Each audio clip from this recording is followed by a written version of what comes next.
Well, hello, everyone. Good morning, good afternoon, good evening. And yes, if your eyes are burning, don't worry, it's just me without makeup. I know it's been a long time. And one of my, well, actually, two of my dear friends sort of dared me to do this video, to do a video without makeup. One even suggested that I stay in my robe, my pajamas, and do the. And I was like, no, that this basically looks like my robe and pajamas because I was saying, oh, I hate doing videos. I don't do them because I hate to have to try to make myself look better, not so old, blah, blah, blah. And they were like, oh, just do it in your pajamas. I'd like to see you out there with no makeup on. Well, you know who you are. Kerstein, here I am. This is basically what my robe looks like. Yeah, I've been in pajamas for 2 days because the weather has been so cold and icy conditions and work was closed. Yay! Anyway, so here I am. And oh, and I will say, the other friend, you didn't say do a video, you didn't dare me, but I know you were thinking it. So here I am, Kate, doing a video, and it's a challenge to you to take those filters off, show the world who you are. Anyway, I hate it. I feel like I look like an old alien, and it doesn't matter. It just doesn't matter. And I also decided I'm going to be totally authentic. Here's my kitchen behind me. I did pick it up a little bit because, girl, I have enough little kitty cats, and usually there's cans of cat food all over there. This is where the kids eat. It's usually quite messier, but I did clean it up a little bit. So, enough of that. Enough excuses. What is this video about? This video, and I've even got my little coffee. hmm my cat mug. Um, this video, The Practical Mystic. And first of all, to anyone who's new out there and watching, welcome, thank you. Why are you here? How did you find this little channel? I appreciate you so much.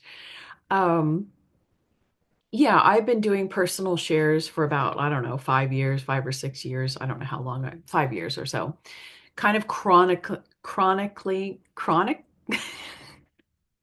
you know what I'm saying? Telling the story of the evolution of my Kundalini process and awakening process and all the, yeah. And where I'm at now, I had an active Kundalini process for 17 years, although probably for 10 of those years, I didn't really know what was going on. So no progress was being made. Um, yeah, so Kundalini is now in sort of her completion stage. It's no longer an active process, and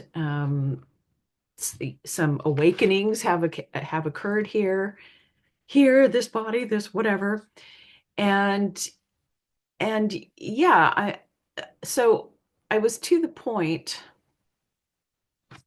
Well, let's see, where I was like, okay, I'm I'm I don't know what I felt like resting in Brahman. I get it. There's nobody here. It's beautiful. I'm resting in this pure potential pre-awareness space, non-space. You get it. You've heard all the other people try to describe it. And then I got a job and I was like, oh, this is great, great time in my journey that I'm going to come down and start uh, living in the real world and testing out my awakening, seeing if I could bring presence into it, and yeah, to see.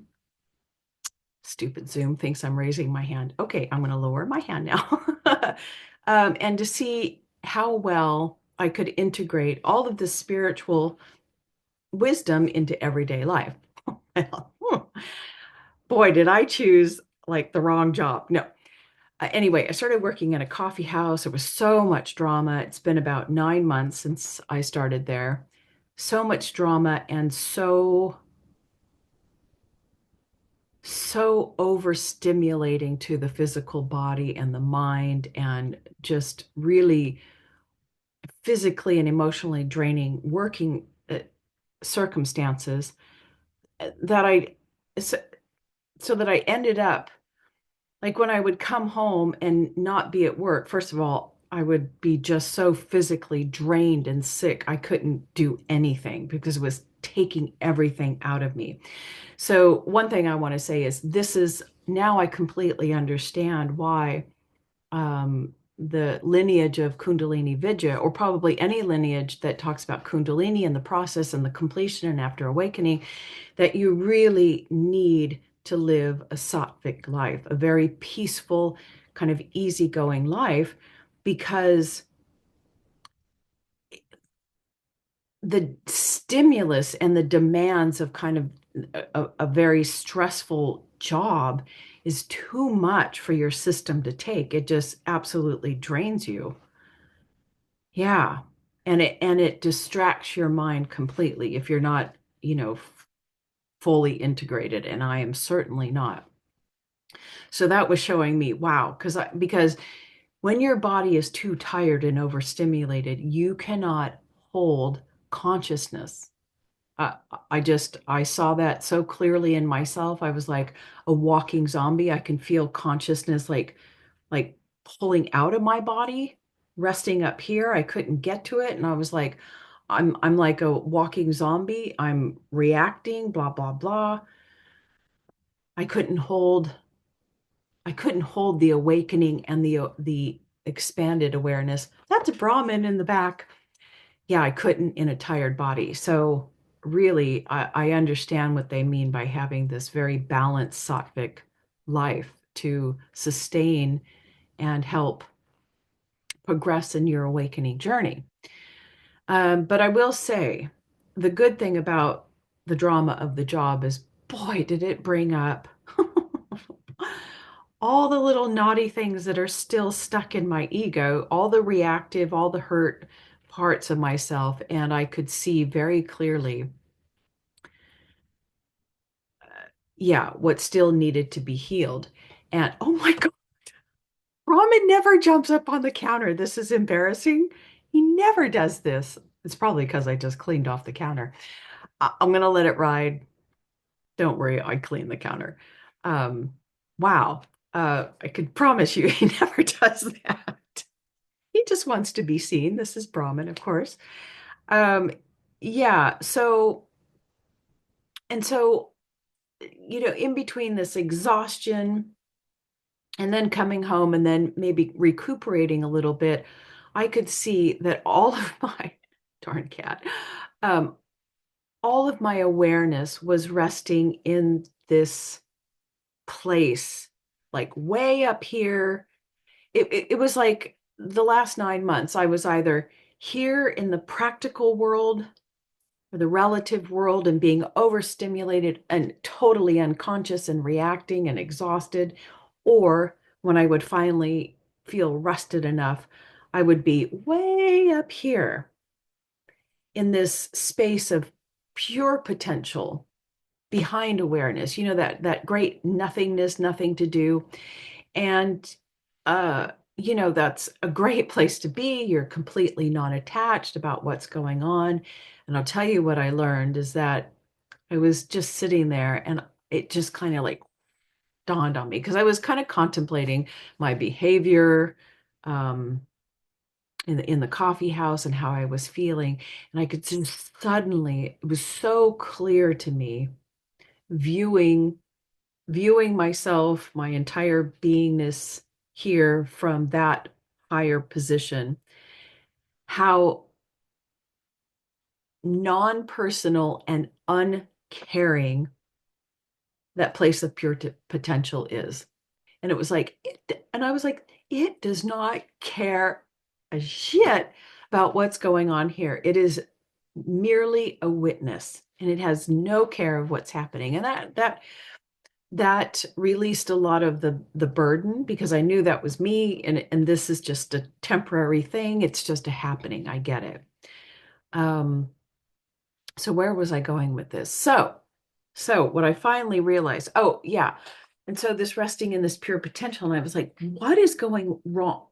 What is happening here? Why something's wrong? I can't be here because I don't seem to be doing anything. I can't get out of that.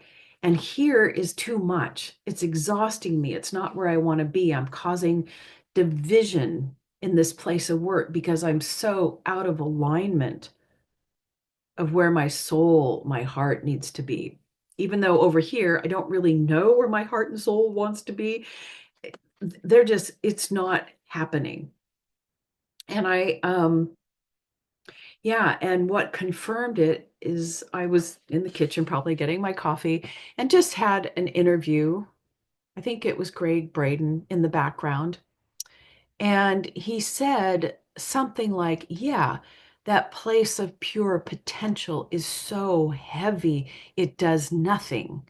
And I was like, oh my God, that's it.